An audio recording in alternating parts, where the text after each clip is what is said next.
I'm Karen Marshall, and I am Head of Science and Head of Chemistry at a school called the Ladies' College, which is based in the Channel Islands. So I flew over yesterday.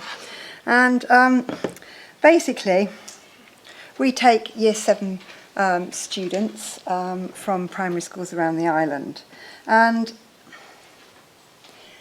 we have, for many years actually, I changed the curriculum when I first came to the school, and I wanted to be very skills-based. We need to teach our youngsters when they first enter the skills that they need to be a good scientist, and then they can build on those through the 5 years. Because basically the knowledge can come later. If they don't have the skills in order to acquire the knowledge, then the knowledge is just going to fall flat. So I have been doing this for a while, but we decided to actually, two things really. I wanted to capture evidence about what we were doing. And I also wanted a scheme whereby they could track themselves. We wanted them to obtain these skills by knowing how to improve themselves, and most importantly, we didn't want them to compare themselves to others. So, in the meeting of the Year 7 teachers, and this took about half a term's worth of meetings, we came up with 13 core competencies which we believe that our students needed. It spans across all the sciences. It's not specific to the science. That knowledge can come later once they've got those skills, and it gives them a foundation to build on. And you can see the sort of some of the ideas that we've come up with. Drawing a graph, I've heard that mention here. Drawing apparatus, using the Bunsen burner, evaluating results. So there's metacognition there as well, really learning how to learn. How do I do revision? How do I answer questions so that I'm picking up all the marks and understanding the theory? So, moving on. Now, this is an example. Once we had decided our 13 core competencies, we assigned 5 different levels for that competency.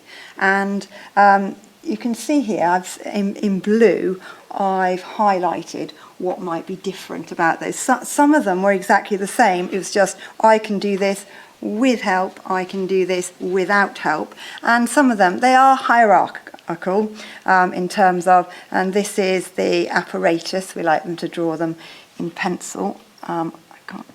Better. So you can see there, yeah, big enough to see. That really is annoying. If I go around and if I put my thumb over it and I can't see it, I cross it out and make them redo it. Using pencils without help and with help. So you can see the kind of things that we did. Now, very important to remove comparison. So how are we going to do that? We didn't want any hidden hierarchies. We went through several iterations for naming these levels. So 1 to 5, no good. That's too much like GCSE. How about basic up to, say, the advanced? No, the hierarchy, it's still there. Okay, colours, red, yellow, green. No, there's too much association with red being the bad one, green being the good one. So how about taking one colour and increasing or decreasing the shade? No, we've still got the hierarchy. It was amazingly difficult to come up with something that just didn't have a hierarchy. We wanted to move away from that so the student could really take charge of their own learning. And there is always hierarchy there, but we wanted to remove it, obviously, to stop the students comparing themselves with others. Anyway, we finally decided on 5 random colours of green. And there are our competency levels. Now, we decided, okay, how are we going to get the students to decide what colour are you, which green are you in this case? So we did that by, I designed a spreadsheet. It had all sorts of hidden columns that they couldn't look at, and it was just questions. So the competency levels were all given a number and it was all hidden, and we designed it with the idea of those teen quizzes in those magazines, and you tick the boxes and at the end it says something about you. So that was the sort of idea, and we got a spreadsheet to do that. And at the end of it we set it, we very much in COVID we became very much a sort of Microsoft School, every child in the school has a device and they're expected to bring it to lessons. So we were able to do everything online. We've captured it all online. We didn't need any paper.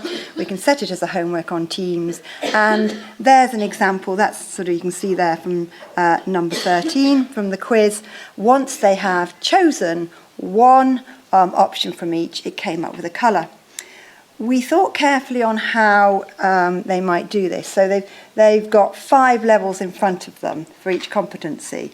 Well, they probably could do 2 or 3 of those levels. After all, we had done it hierarchical. So we said to them, have a look. You may be able to do more than 1 or 2. Choose the level or the sentence that you would find hardest out of all the ones you can do. And that seemed to work. That enabled them to have a look at it and decide what the limit of their level was. So, right, well, we've done that. This evidence-based learning, it's quite a new topic. In fact, last half term, the sort of October to December, we set it up. And then the sort of January to February, we started to implement it. So we've got our results from our students, and they were very interesting, but we wanted to know, did our questionnaire work? Did the students assess themselves at a level that the teacher agreed with? And there was 2 reasons for doing that. 1, it would test whether our questionnaire was any good and whether they were understanding it. And 2, it would also enable us to know if they knew whereabouts they lie, what's their level. And that's actually quite important, because if we're going to push it back to them to say we want you to improve what you're doing, they need to know a baseline. And we allowed them, with this quiz, to choose that.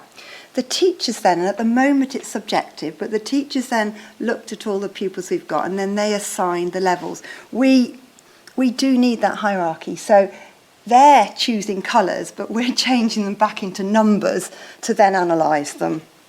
And you can see here from the graph, it's very interesting, about 50% of them gave themselves a level that matched what the teacher thought. There's a couple which are less, and that's the -1 there. There's quite a chunk that have assessed themselves at 1 level higher, potentially, than the teacher thought they were, and just a couple which were much higher. Now, looking at that, it doesn't worry us that quite a lot of them have assessed themselves at a level that's higher. First of all, we're at the beginning of this scheme, so it was subjective. The teachers looked at it and gut feeling, I sort of know where I think the pupil is because I know them. In the future, what we'll be doing is actually using evidence. We're putting in schemes to build that evidence so that the teacher can use the evidence and then compare that to what the student thinks. And anyway, it's really quite good that a lot of them are more confident, because we want confident students. So we're not worrying about that for the time being.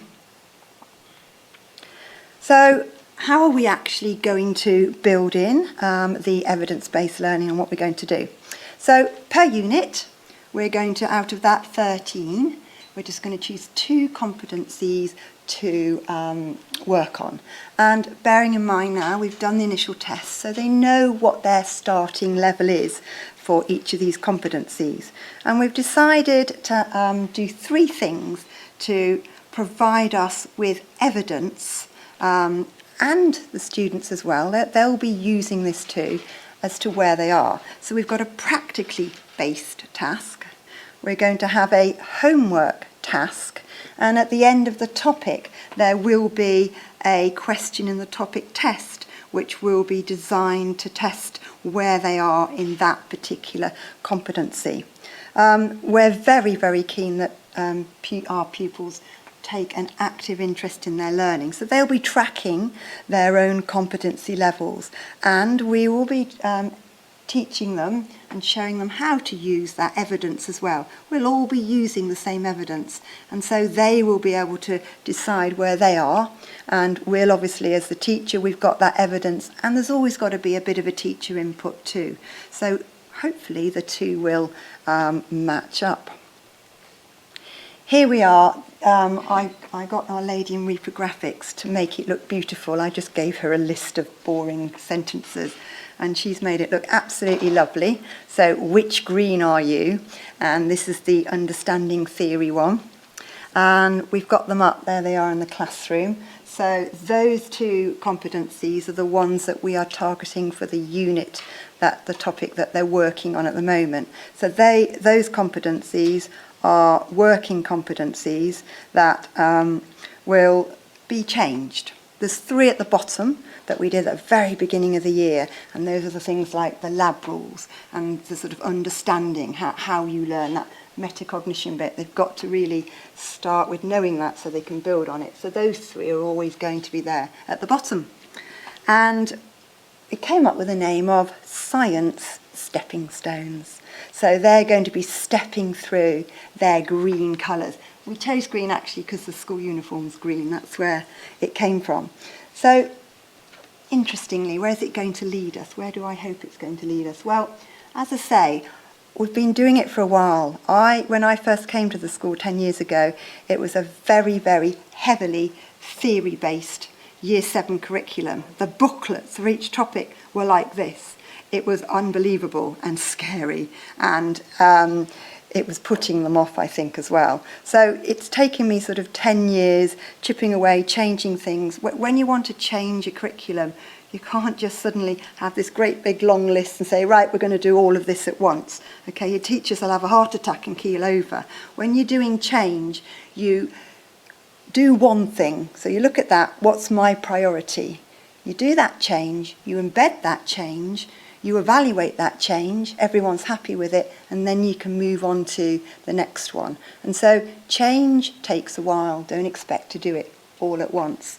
So our pupils, our Year 7 pupils, as I say, we have been looking at these skills for a while, but this is our little project to try and evaluate that, to actually get evidence so that we can see its effect, and in fact, our pupils can too.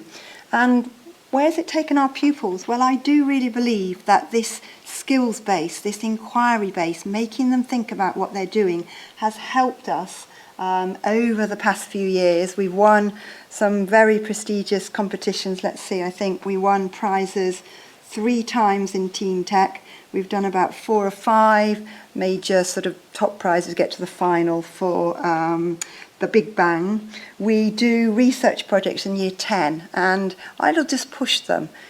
I really believe in taking them as far as they can and not dumbing anything down. And the level of their research, we work with IRIS, Institute for Research in Schools, and they presented at several student conferences. I think they would have ended up at the Science Museum had COVID not suddenly arrived. But the levels that they're working at, bronze crest, silver crest, and we even get quite a few gold crests at our school, because we instill in them the belief that they can do it. And I think if you're starting with skills-based, that's how to do it. You're giving them the evidence to say, you can do this, wow, fantastic, wonderful. And when they start to believe that, they just fly. And you can step back then, slowly step back as a teacher, once they're really believing in themselves and understanding it. And I think, well, that's why I became a teacher, so that I can eventually step back and just watch them do their amazing science things that they do. So that's our project. So thank you very much. We've got time for one question only. Yes, one question. This is an amazing presentation. Thank you. Thank you. Beautiful presentation. I look at the spreadsheet that the students use to assess their skill. Yes. Yeah. There are some big words. Yeah, I don't know your Year 7. There's some big words there that I find, I don't know whether this Year 7 will know the meaning of them. Do you explain this word to them? I saw proactive. I saw strength and weakness. For Year 7 just coming in, do they really? So the Year 7 took this. They've only just done this. So I think that it's a new idea. I suspect we need to just make the sentences a little shorter I agree. And again, yes, to look at the questionnaire in terms of the words. So that, think of that as our sort of first iteration. And we will look at what we've done. And as we move through the scheme, we will interact with the students to get them to help us improve it. And yeah, I take on board though.